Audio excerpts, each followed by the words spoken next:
نحن إخوة.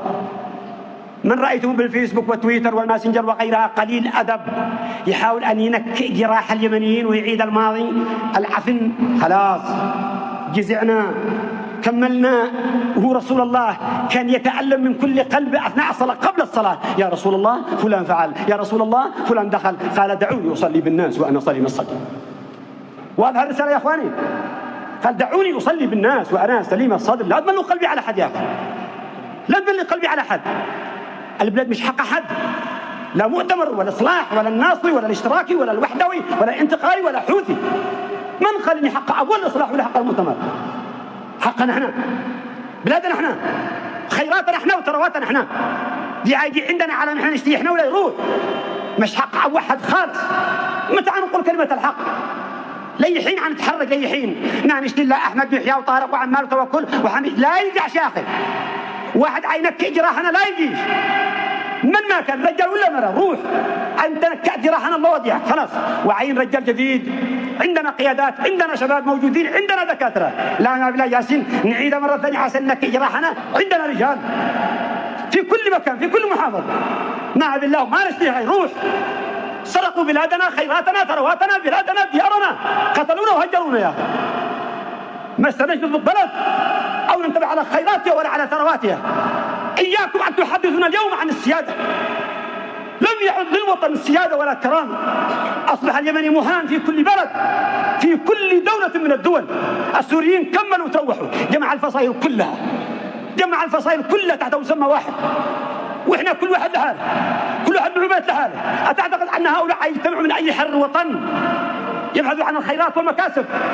كل واحد يشتري مكسب له والبلاد تضيع. نحن نحترق من الداخل لأننا نرى بلدنا يحترق. لا نريد لا حزبية أيا كانت خلاص، وعلى حساب بلادنا وديارنا وأوطاننا سنعيش أحرار ونموت أحرار ونكلكم أحرار. لن يتحكمنا لا عبد الحوثي ولا أخوته ولا أحدا كان من كان. لن يفرضوا علينا واحد بالسبيل أبدا. سنقف نقول لهم لا، من اخترناه هو من يحكمنا. 4 سنوات وينزل. نحن نرى بلادنا تسرق، خيراتنا تسرق وتنهب على مرأى ومسمع من عند رشد العليمي وينزل، وهم يرون بلادنا تحترق ما حركوا ساكنا. 8 رؤساء. وين عبد رب منصور هادي؟ أين النظام والقانون والدستور اللي تقولوا عليه أن يشتري نظاما دستورا وقانونا؟ أين الرئيس المنتخب؟ من غير رئيسنا؟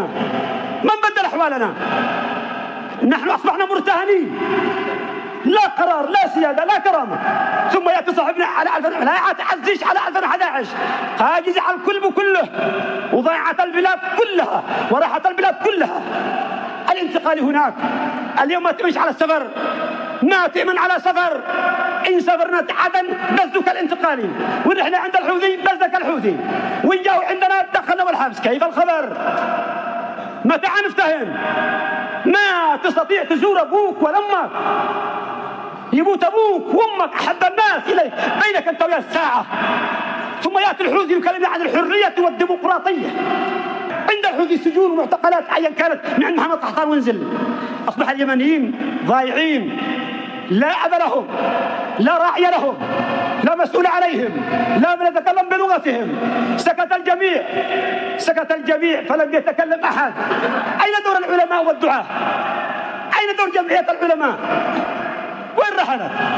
أين دور العلماء والدعاة والصالحين؟ أين السياسيين والمفكرين؟ أين الطبقة السياسية المثقفة وهم يرون بلادنا تنتحر وتذبح من الوريد إلى الوريد وهم يشاهدوا كل ذلك؟ ما حركوا ساكنا. صعد اليوم الآن أسعار الصرف قتلتنا، آذونا، هم يريدوا تجويعنا.